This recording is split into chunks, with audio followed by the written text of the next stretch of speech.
Hi, I'm Christina and welcome to my channel, ChriskaYoga. It has been quite some time since I filmed a video, it feels like.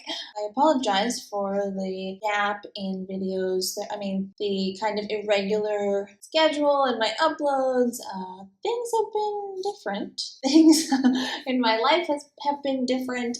This year has just been one giant transition period for me, so I apologize for not uploading regularly as I usually do, but I hope that you can forgive me and I hope that you keep on watching as usual. Today I am bringing something back that I had done in the past, something that has been very popular on my Pinterest. If you're not following me on Pinterest, all the links to all my social media are always in the description box below. This one has gotten quite a bit of attention. It's very popular, high interest, so I figured I would bring it back and add some more poses in to this list of yoga poses for flexibility. These poses are great for gaining flexibility in your body, and if you practice them regularly, maintaining flexibility in your body. And that is the most important thing, because if you gain flexibility in a certain area, and then you stop stretching that area, the flexibility is likely to decrease. So you want to keep it up and keep the practice going. Not only will these poses help you to gain flexibility in your muscles, it will help you to gain mobility in your joints if you practice them gently and over time, regularly. Definitely stay tuned if you are interested in that. Before we get started, if you are not yet subscribed to this YouTube channel, hit that subscribe button down below the video and the notification bell. It's very important, the notification bell next to the subscribe button. Join the 12,500 plus of us subscribed to this YouTube channel. Lots of upcoming yoga resources and more. So definitely subscribe. You don't want to miss out. It is free to subscribe. And I would love to have you join us as a part of this community. So let's get into the best yoga poses for flexibility. First thing I'm going to talk about is the upper body, and then we're going to work our way down. So I'm going to discuss stretching your neck. Now, this in particular isn't a yoga pose, but it is something that you definitely can incorporate into your yoga practice and practice mindfully and gently and incorporate it into your yoga routine. If you are looking to gain flexibility in your neck, your upper body, around your shoulders, you should definitely incorporate these neck and head rolls. I do them often in my routines for reducing neck tension and shoulder tension. If you have trouble with tight muscles around the neck area, you'll definitely want to try this out, because it not only will help to release the tension from those muscles, but it will also help with your neck and head mobility. So it will help you to be able to tilt your head from side to side a little bit more, increase your range of motion, and it's just a really great thing to do. After I do the head and neck rolls, I usually incorporate shoulder rolls, so rolling both of your shoulders forward and backwards repeatedly over time, gently and slow movements, smooth movements. And doing those two combined really helps your upper body to relax. It's a great thing to do if you're at a computer all day and you're hunched over, typing on your keyboard, or like you have iPhone neck, where like you're looking at your phone and you're just constantly looking down. That creates a lot of tension in the back of the neck, shoulder tension. It's just really great, and it helps you to feel so much more calm and relaxed in that area of your body.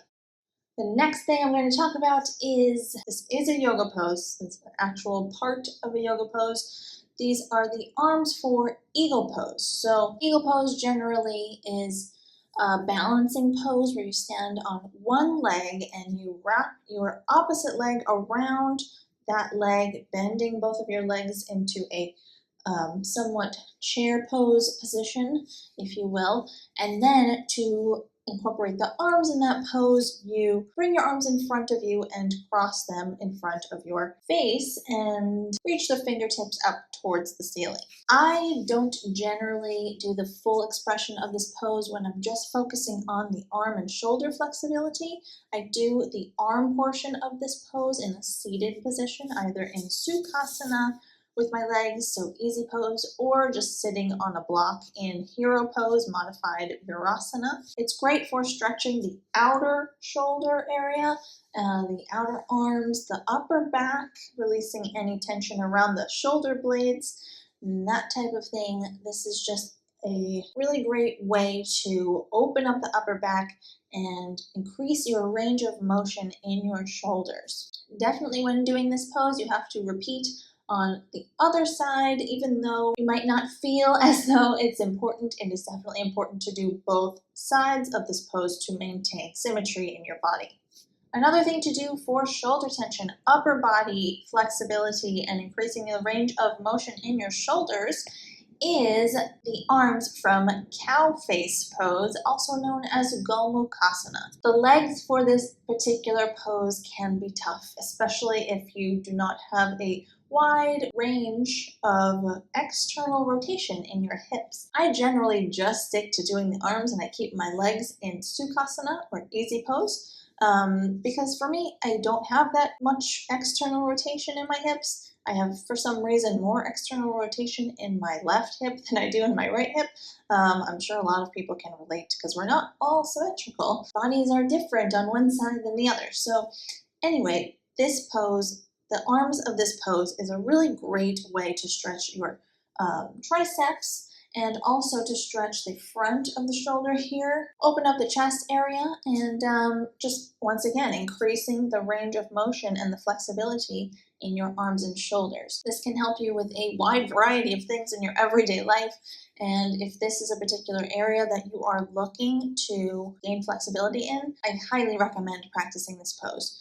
Now, if you are very limited with your range of motion already in this area of your body, you can still achieve this pose with a yoga strap or a yoga strap substitute. And I suggest giving that a try or having the strap nearby when you first attempt to practice this pose.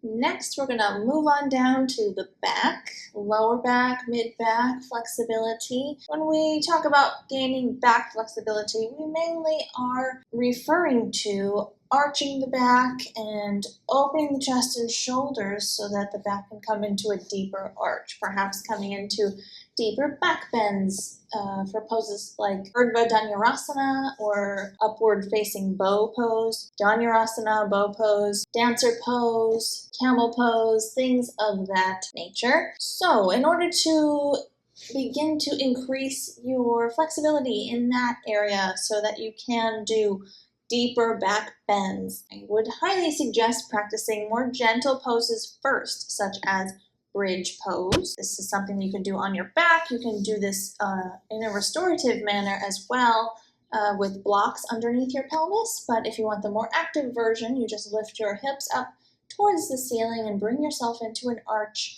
and then hold and actively reach those hips up. This is a great pose to do if you're not very flexible in your back quite yet because it is quite gentle. Another great gentle back stretch to do is low cobra. So you can start by gently warming up the back and arching in that way, in that direction, by going into low cobra and practicing the low cobra version, and then you can work your way up towards the full cobra version, which when I teach it, it does not incorporate the legs. It just is your upper body, and you're pressing your arms into the ground, and your legs are on the floor, and you're coming into an arch in that way.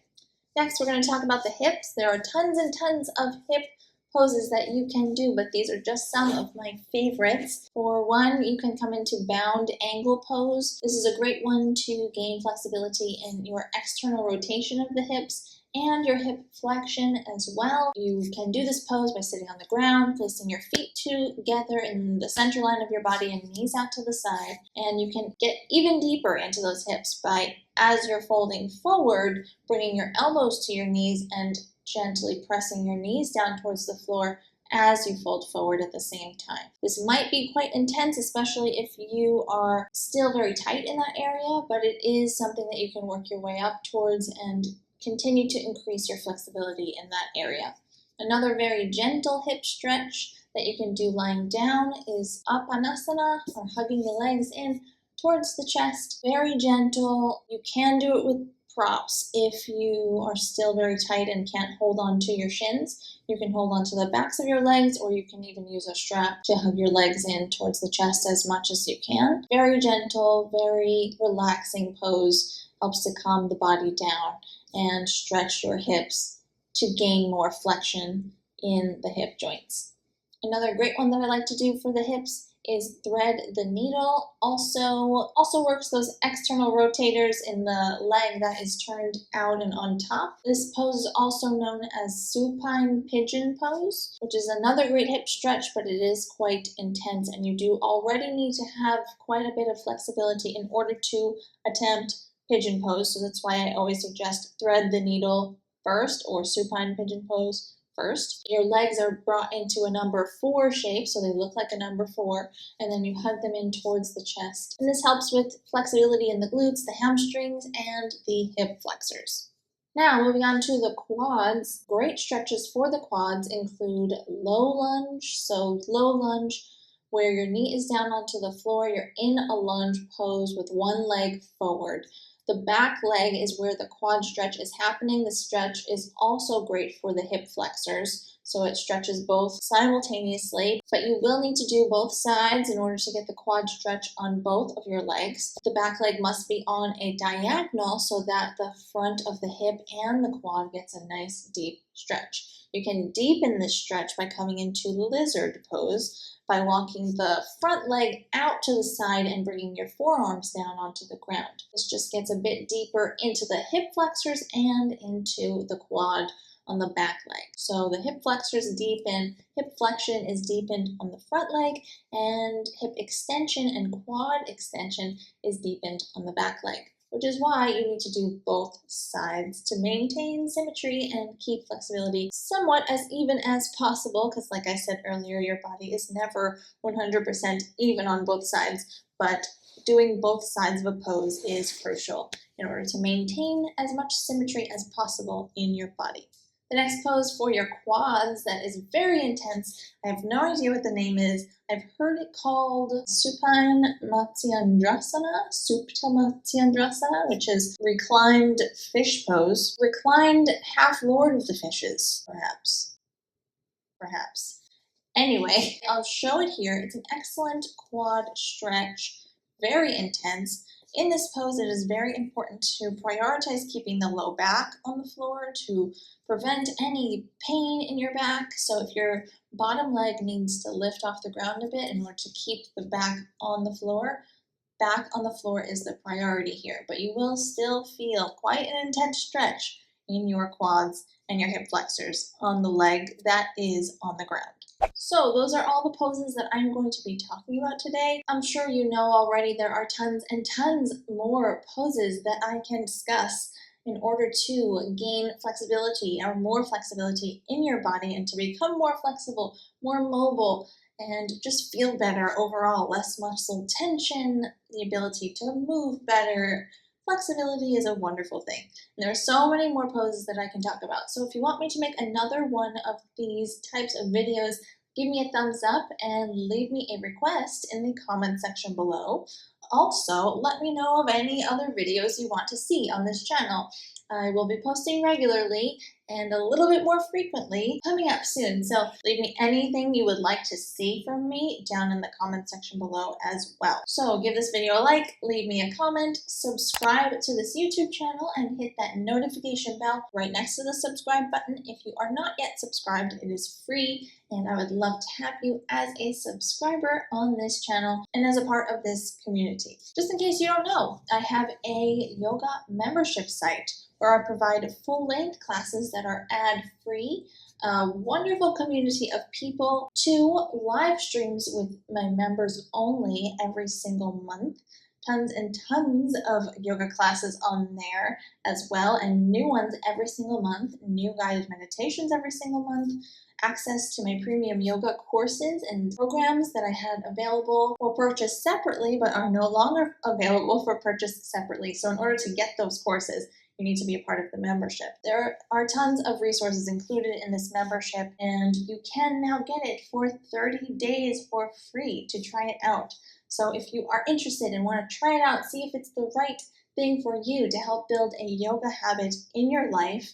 I will leave a link to join for free for 30 days in the description box below and on the screen in the card section up here by clicking that little I, and you'll get the link there too. Great feedback so far from the members, so I hope that you join my community over there as well. Don't forget to also follow me over on Instagram at ChriskaYoga for yoga motivation and inspiration, behind the scenes of this channel, so much more. Definitely head over there and follow me on Instagram. Check out my website, ChriskaYoga.com. All of the links to everything that I mentioned and more are listed in the description box below this video. Thank you so much. See you next time.